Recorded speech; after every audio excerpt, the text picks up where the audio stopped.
Hello. Hello. Good evening. Bill Bailey. Thank you. We're living in very tense times. I find myself increasingly more tense and mistrustful.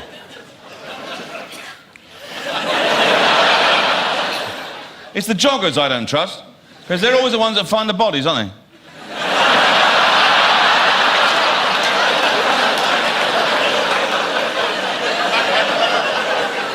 Coincidence? I don't think so. I was in the supermarket. I was at one of the new self-service tills. You know the ones with the 2 extra members of staff hanging around to deal with the slack-jawed Luddites as they paw ineffectually at the screen like a cat when a mouse comes on the TV. And suddenly there was this terrifying voice. Unexpected item in the bagging area.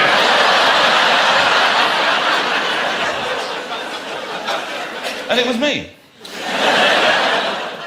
I was walking in my street, and I get recognised sometimes. Somebody thought I was Shakira. And it's the hips, they don't lie. And 2 hoodies appeared. They're quite scary, aren't they? Intimidating. One of them said, "Are you that bloke?" And I said, "Only you can answer that." And his mate said, "Are you that bloke off the TV?" And I said, "Yes." And he said, "What are you doing walking around like normal?" Like he thought I should be hovering. So I was a little bit scared because they were outside my house. I thought I'd better change my doorbell because I wanted to deter unwanted callers. Most doorbells are quite friendly, aren't they? Well, they're quite nice, or, you know. Maybe not that one if you've got an abduction complex.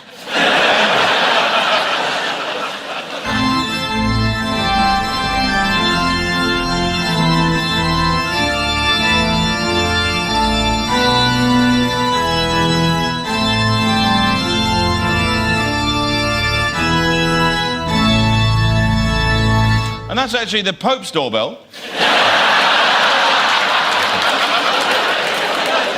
He's in the Vatican hoping someone's going to ring. Come on, come on, come on. Who the Pope? I'm the Pope. Who the Pope? I'm the Pope. My only job I ever had, I was a crematorium organist. And it's quite an easy job. You just play one chord and change a note every now and again.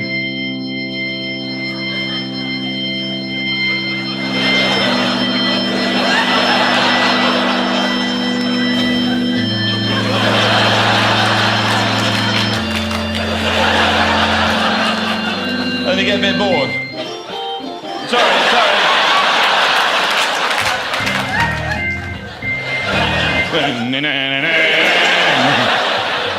In fact, actually, the reason I got fired, I never knew quite what to play at the end of the ceremony when the curtains go back, and now we commit Edith's body to the flames.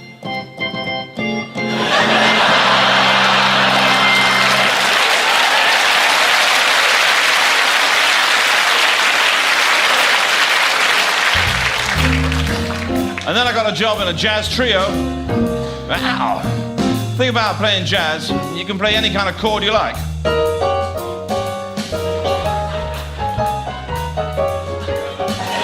Any old nonsense, really. People going, yeah, nice. Most of jazz sounds like a surrealist car alarm. The thing about playing in the jazz trio was I used to get bored, so to stop myself from going insane, I would slip in music that I'd rather be playing surreptitiously.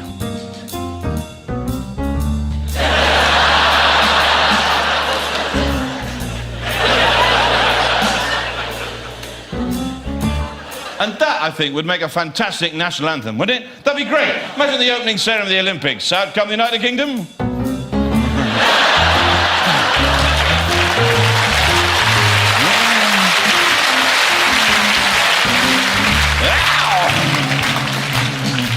We're the cool country. Because I always feel sorry for those Eastern European countries at the Olympics, because they've got rotten national anthems, don't they? Here comes Belarus.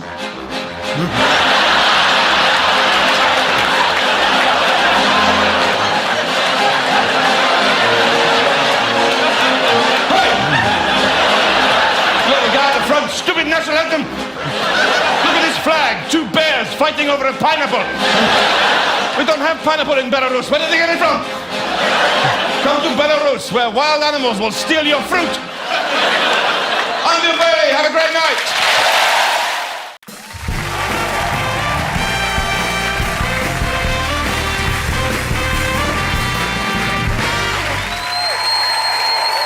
Welcome back, everyone. Welcome back to the best New Year's party that you don't have to actually leave your house for. Right, now, closing the show for us, I'm very excited. I know you are as well. We've got one of the UK's best-loved comedians and, bizarrely, one of our best ballroom dancers. Please put your hands together for the magnificent Bill Bailey.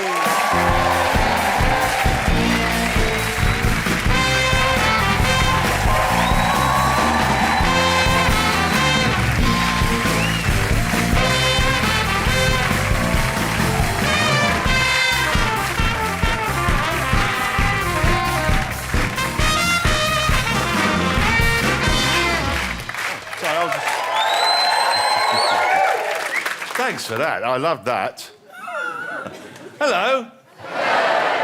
Yes, the ballroom dancing.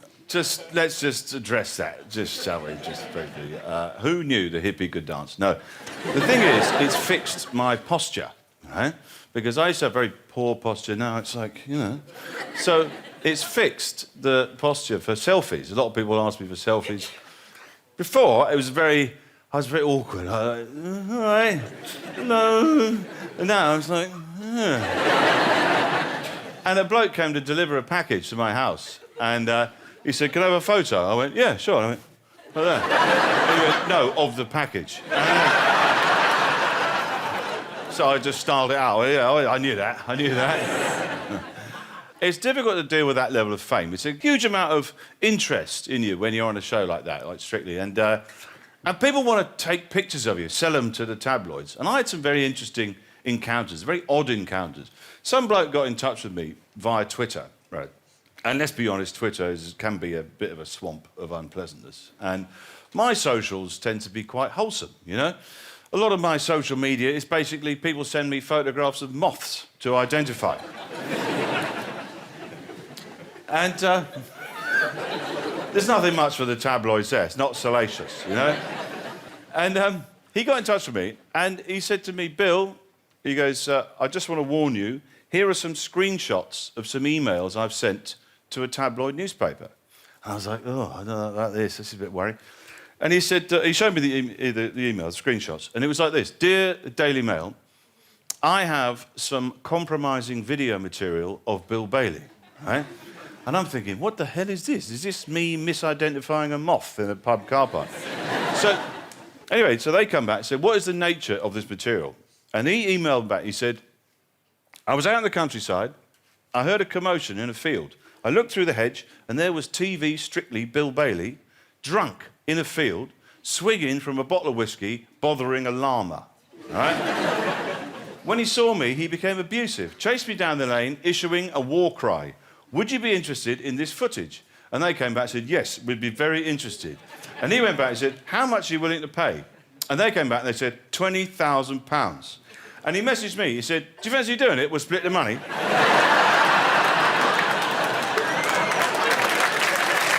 So, it's tempting, right? Yeah. Keep your eyes peeled on YouTube. That's all I'm saying. Because we have a very odd relationship with fame in Britain, don't we? We're sort of slightly awkward about it, very British about it. You know, sometimes I'm in a cafe, people come over to me and they just sniff me. They go, yeah, I reckon it's him, you know? Like, I don't know what I smell of, you know, falafel and broken dreams. But I've got to say, the Dutch are much more pragmatic about fame. I was in Holland, I was walking up and down, this Dutch bloke goes past and he goes, you are Bill Bailey, yes? I went, yeah. And he goes, you are a bit of comedy and the music also? And I went, yeah. And he goes, I like it very much. And then there was an awkward pause. I thought, does he want a selfie? I sort of went, do you want to... Yeah. And he went, what? And I think he thought I was propositioning him. Anyway, so, do you want to... And he went, what? And he went, oh, no. He goes, I do not want a selfie. I just want to remember this moment with my eyes. It's beautiful, isn't it? Compare that to an incident I had in Swanage, right? It's my own fault. And this bloke, he was hovering around with a mobile phone like this, and he comes up to me and he goes, here, talk to my sister. I went... I don't know. I said, what about? Her name's Claire. She just got a new job. Go on, congratulate her. Go on. So I went, all right, I'll put the phone to my ear. And he snatched it away. He went, that's not going to work. She's deaf. I know, text her. I'll write it out. Well done, Claire, with a new job. All the best, Bill Bailey. And I said, well, why don't you send it? And he goes, no, you press send. That way she'll know it's from you. This is the sort of madness that I have to deal with on a daily basis. I get nutters all the time. A bloke came up to me in the street, he said, same coat. And I went, wow, great. Oh, look at that, same coat. I wasn't wearing a coat, you know? I was in a bar in Amsterdam, right? And this bloke comes over, you straight away, you know he's a nutter. And this bloke comes over and he goes, Bill Bailey, yes? And I went, yeah. And he goes, there's no Dutch people in, by the way, sorry. I'm having to go at the Dutch. It's not the greatest language, is it, Dutch? No offence. I mean, there's other European languages which are a little bit more prettier, aren't they? Like Spanish. It makes, you know, even Shakespeare sound more romantic. To be or not to be, that is the question. Spanish, ser o no ser. Esa es la pregunta.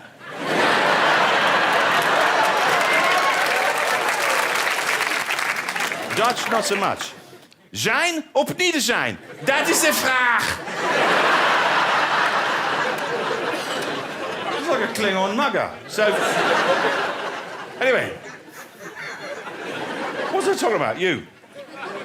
I was in a bar, that's it, I was in a bar.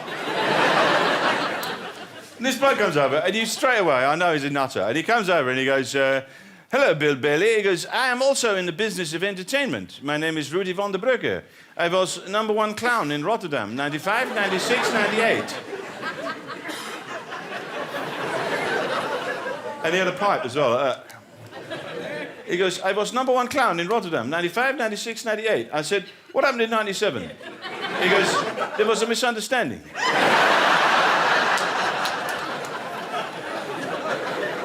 They were not my genitals.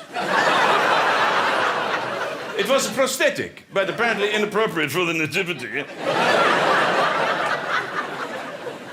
And then he started having a go at me for being English, right? He goes, you English are uptight. You do not know how to speak to a woman. I will show you the Dutch way. And he goes, this is how you speak to a beautiful woman. Hello, you are a beautiful woman. You have beautiful shaped ears. Your legs are symmetrical. Let's go to the motel. And I said, what about Englishman? Oh, Englishman is like this. Hello, it is sunny today, yes? It is sunny today, but at the weekend there will be drizzle.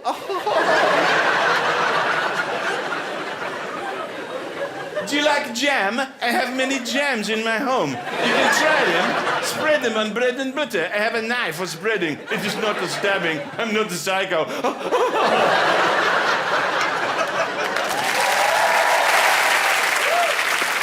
All right. Now, I've been busy this year. I've written a Cockney musical. Now, you'll know, this is based on an unlikely premise that Cockneys were the first people to conquer Everest. So, there's a bunch of roofers from the East End. They went on a walking holiday. They went, oh, we're here. So, this... You'll get it as I'll play it. It's work in progress. So this is all about work in progress, isn't it? So here we go. I'll play it for you, right? From Mile End Road to Everest, I was right up there with the very best. They called me a Yeti in an old string vest. I'm last of the Cockney Sherpas. How's your crampons? Too tight. So, now... There is a bit of audience participation if you want to get involved, a bit of old school music hall. When I say, how's your crampons, you shout, too tight. Let's try that. How's your crampons? Too tight! Very good. With a fag and a whistle and a Gordon's gin, I was up K2 like Gunga Din. There's no crevasse I ain't smoked in, I'm last of the Cockney Sherpas. How's your crampons? Too tight! Yes, very good. I've rediscovered a love of a musical form that was part of my childhood, and that was, of course, ragtime. Now, ragtime's a joyous musical form. I think it could be, it's due a renaissance. I'll give you a reminder of what ragtime sounds like. Here's a bit of Maple Leaf Rag from Scott Joplin.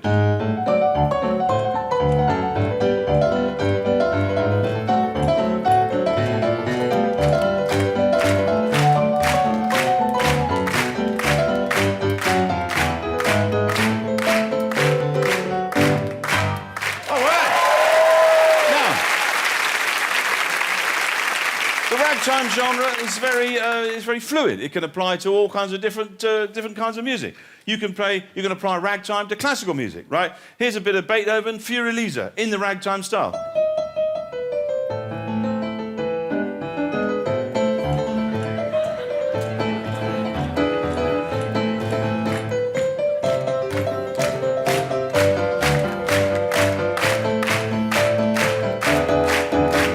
In all kinds of genres. It will work in the pop genre. You can say something like Seven Nation Army.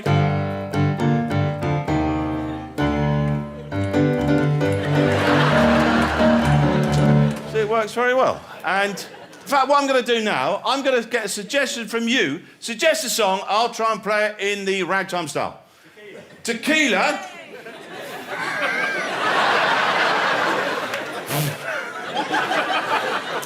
Okay.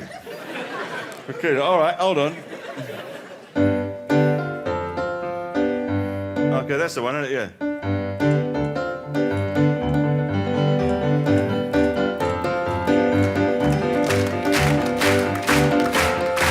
Yeah, it works well.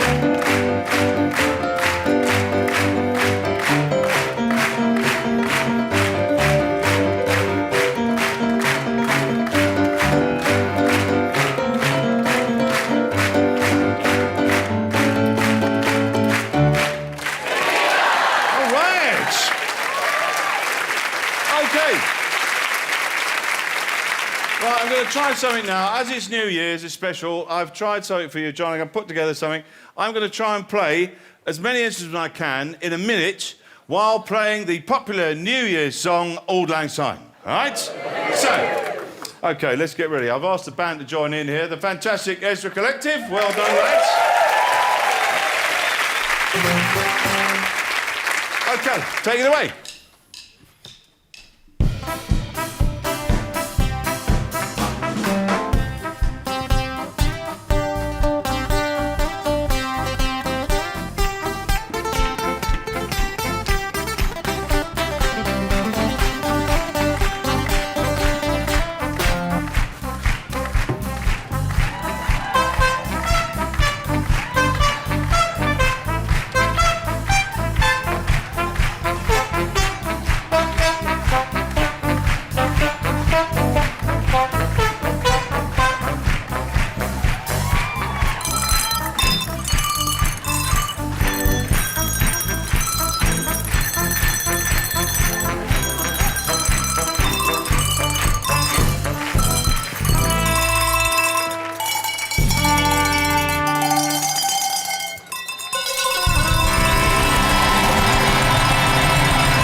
Good evening, everyone, and good evening. Hello. I'm Bill Bailey. I'm from the west of England, the West Country, and I don't have the accent anymore because I wanted to get on in life.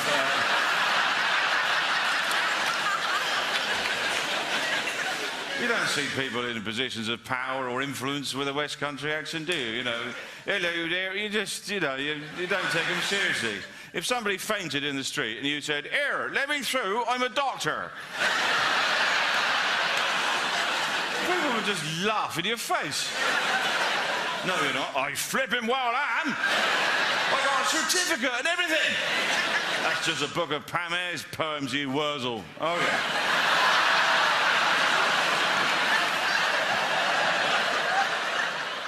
I like the West Country, though. Don't get me wrong. I mean, it's where I grew up.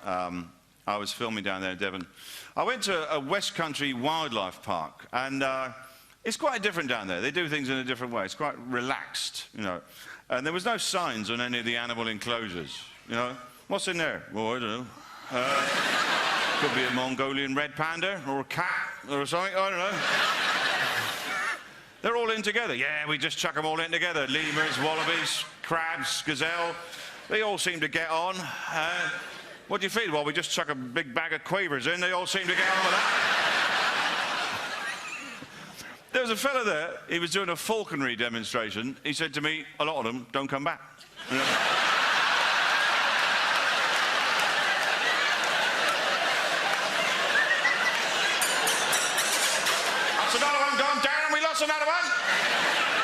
Bring the ostrich out and the big glove.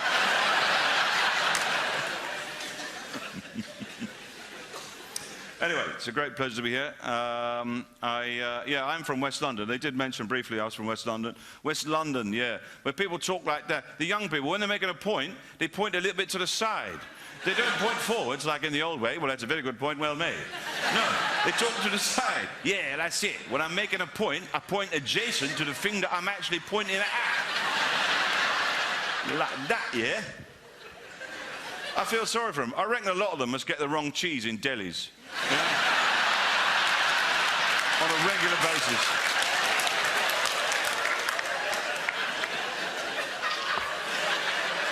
Yeah, some like that, yeah? No, not a Wednesday day low fat with chive. Poor Salou, man, cheese of a player. I'm going to have to stand a little bit to the side. Some like that, yeah? Thank you very much.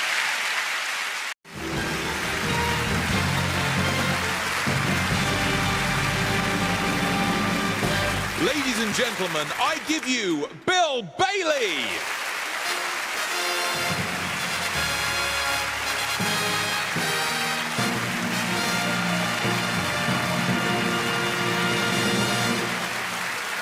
Thank you. Good evening.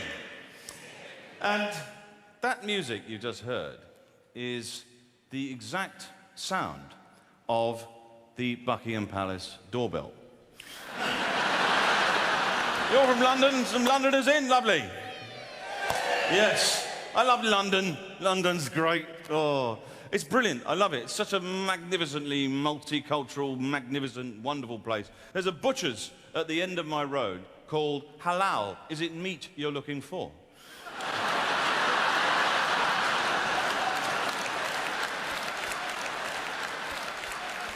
Trumpets are fantastic instruments. They're all about celebration. Tonight's about celebration. And trumpets have long been the instrument associated with ceremony, but also in a military capacity. The sound of the trumpet was used on the battlefield to cut across the clamour of battle, to sound the retreat, in a way that perhaps the harp wouldn't have been quite so effective.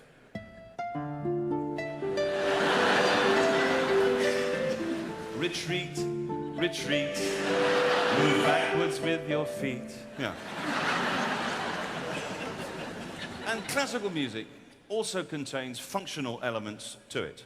I'll give you an example, something which is used often in piano music. It's called the Alberti bass. Mozart was a big fan. And I think it's a way of enlivening rather unremarkable TV themes, you know, like EastEnders, for example. Which is so depressing, isn't it? To me, that sounds like everyone is going to die. It just... But with the Alberti, of course...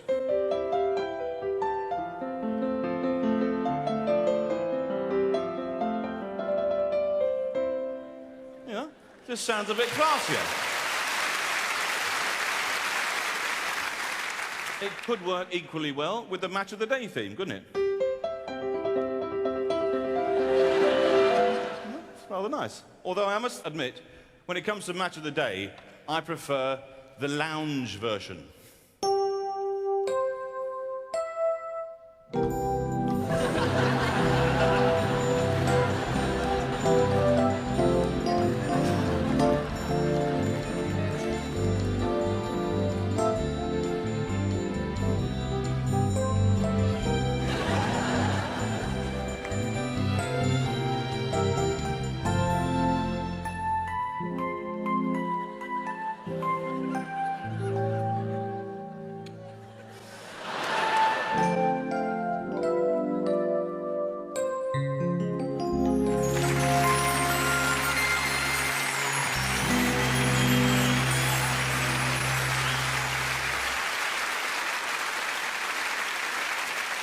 Now, the Match of the Day theme is a rather brisk and jolly march, isn't it?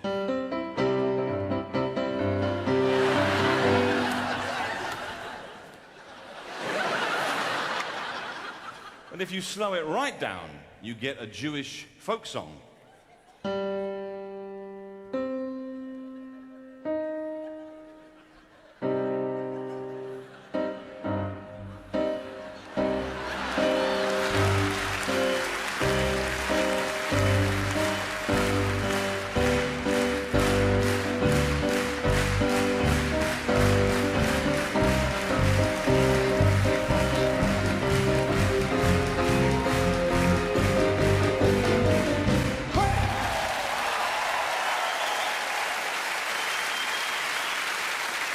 And there you see the mark of a great tune, very versatile.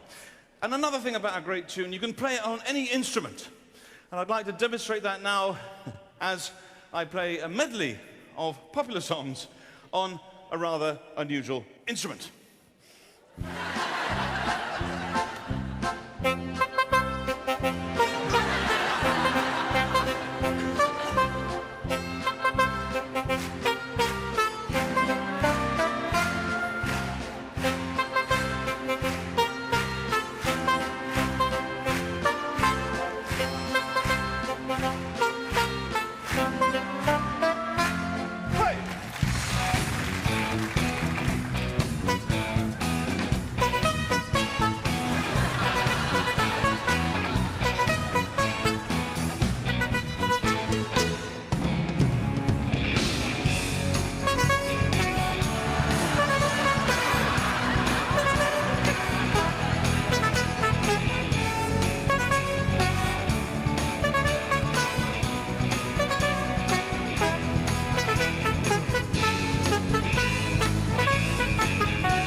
Let's try something that's never been tried before.